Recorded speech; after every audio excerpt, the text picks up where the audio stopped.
नमस्कार. मागच्या एका भागामध्ये आपण गीता काय आहे याचा विचार केला होता. मला वाटतं 148वा भाग असावा आणि आज 150वा भाग आहे, ज्यात आपण गीता काय आहे ते समजून घेणार आहोत. गीता काय शिकवते हे समजून घेणार आहोत. मुळात गीता हे फक्त भगवंतानी अर्जुनाला केलेला उपदेश अशा अर्थाने आपण बघणार असू तर गीतेला फार सीमित अर्थाने आपण घेतो असं लक्षात घ्या. खूप सीमित अर्थाने, म्हणजे केवळ अर्जुनाला कळावं म्हणून भगवंताने गीता सांगितली असं अजिबात नाहीये. अर्जुनाच्या निमित्ताने, अर्जुन निमित्त आहे, अर्जुनाच्या निमित्ताने जगाच्या उद्धाराचा, कल्याणाचा, वर्तनाचा मार्ग भगवंतांनी कुरुक्षेत्राच्या रणभूमीवर सांगितलंय. ते स्थळ का निवडलंय हे पण फार महत्वाचं आहे. ते स्थळ तेच का निवडलं, तेच का? जी शंका लोक उपस्थित करतात ना, दोन्हीकडे दोन युद्धातूर झालेलं सैन्य असताना यामध्ये उभा राहून हे कशाला सांगावं वाटलं. कोणत्याही स्थितीत, कोणत्याही आपाद स्थितीमध्ये अगदी समोर संकट उभे आहे, भयंकर संकट उभे आहे, अशा वेळी सुद्धा आपल्या मनातला सारासार विचार, विवेक संपता कामा नये. जिथे अध्यात्म उभं राहतं, जिथे मानसिक शक्ती उभी राहते, जिथे विवेक असतो, तिथे मार्ग सापडतोच. सापडतो म्हणजे सापडतोच. त्यामुळं संकटाच्या प्रसंगात, ऐन संकटाच्या मध्यभागी उभं राहून ईश्वर आपल्या भक्ताला जगण्याचा मार्ग सांगतायत. म्हणून ते स्थळ फार महत्वाचं आहे. म्हणून स्थळ फार महत्वाचं आहे. म्हणजे उगाच देव काही कृती करतात आणि कशीही करतात असं नाही, त्याचा अर्थ तो आहे. बरं, गीता आहे काय? गीता अध्यात्मशास्त्र आहे, धर्म आहे, अध्यात्म आहे. गीता विवेचन आहे, म्हणजे विवेकाचं विवेचन आहे, कसं वागलं पाहिजे हे सांगणार आहे. नुसता विवेचन नाही आहे, नुसतं अध्यात्मशास्त्र नाही आहे, तर गीता व्यवहार ज्ञान आहे. व्यवहारात कसं वागायला हवं ते गीता शिकवते. एवढंच नाही आहे, गीता मानसशास्त्र सुद्धा आहे. सगळं आहे गीता. म्हणजे गीता विवेक आहे, गीता मानसशास्त्र आहे, गीता व्यवहार आहे, गीता अध्यात्म आहे, गीता प्रवचन आहे, गीता कीर्तन आहे, गीता नामस्मरण आहे, गीता दिव्य दर्शन आहे. या सगळ्याचं एक पॅकेज आहे बघा गीता. आणि असं बंडल ऑफ पॅकेज भगवंताने अर्जुनाला कुरुक्षेत्राच्या युद्धभूमीवरती दिलंय. भगवंत फार सुरेख पद्धतीनं सांगतात. म्हणतात, अर्जुना, जेव्हा चिंतनाला, विषयाच्या चिंतनाला विषय चिकटत असतात, म्हणजे तू ज्या गोष्टीचं चिंतन करतोयस ना त्याला ते चिकटून येत असतात, आणि एकदा का विषय चिकटला, त्याच्याविषयी आसक्ती निर्माण झाली की ती निर्माण झालेली आसक्ती पूर्ण व्हावी, आपल्या मनातल्या विषयांची पूर्ती व्हावी, यासाठीचे प्रयत्न सुरू होतात. बघा, म्हणजे विषयाला, चिंतनाला विषय चिकटतो, चिकटलेल्या विषयातून आसक्ती निर्माण होते.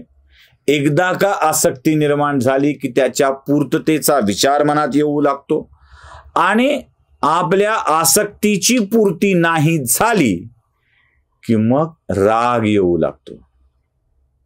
म्हणजे आसक्तीची पूर्ती न होणं हे क्रोधाचं कारण असतं.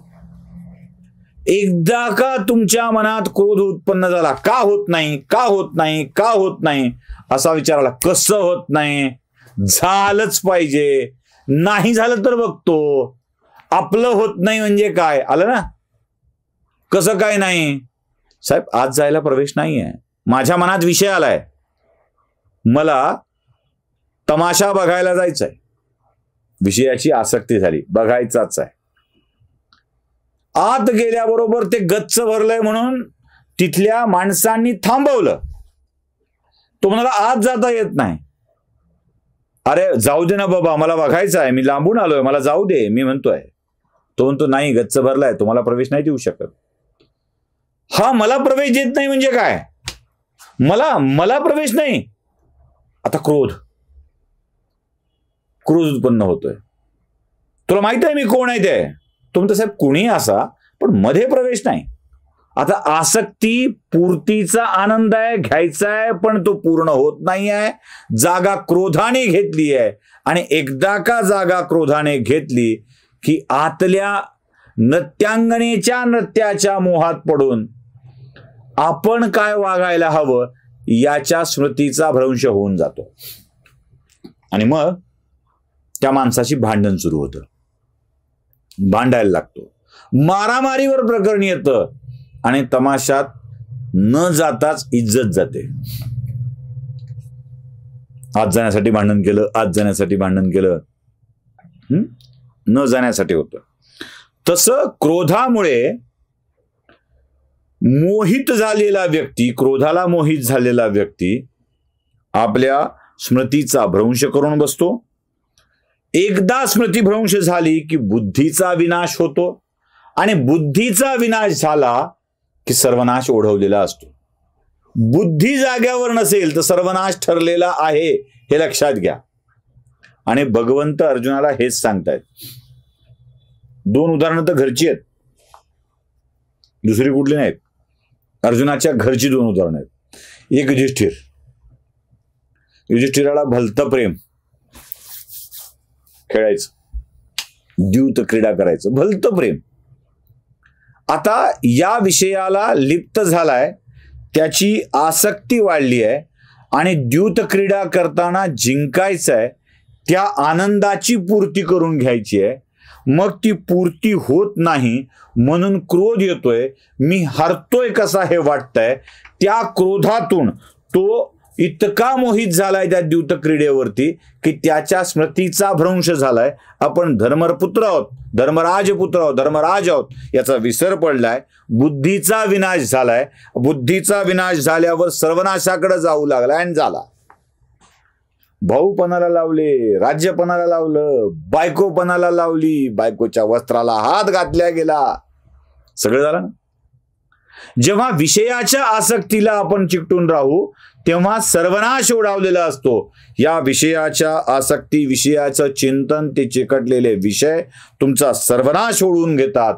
बुद्धीचा विनाश झाला की सर्वनाश होतो. आणि दुसरं उदाहरण आहे दुर्योधनाचं.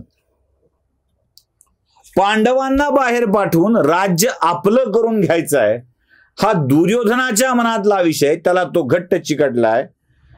काहीही करून हे परत येत आहेत, यांना राज्य द्यायचंच नाही आहे. क्रोध येतोय आणि या क्रोधातून बुद्धीचा विनाश होतोय आणि तो स्वतःच्या विनाशालाच आमंत्रित करतोय. आठवतं ना ती ओळ मागच्या एका भागामध्ये ऐकलेली, जब नाश मनुज पर छाता है पहले विवेक मर जाता है. विवेक मरतो, विवेक. आणि हाच विवेक जिवंत ठेवण्याचं सांगतायत भगवंत. अर्जुना, तुलाही विषयानी चिकटलेला आहेस, तुलाही तुझ्या लोकांचा मोह होऊ लागला आहे, आसक्ती झाली आहे आणि त्या आसक्तीतून बुद्धीचा विनाश करून घेतोयस अर्जुना. तुला या आसक्तीतून बाहेर पडायला हवं. बघूया अर्जुन या आसक्तीतून बाहेर पडतो का ते.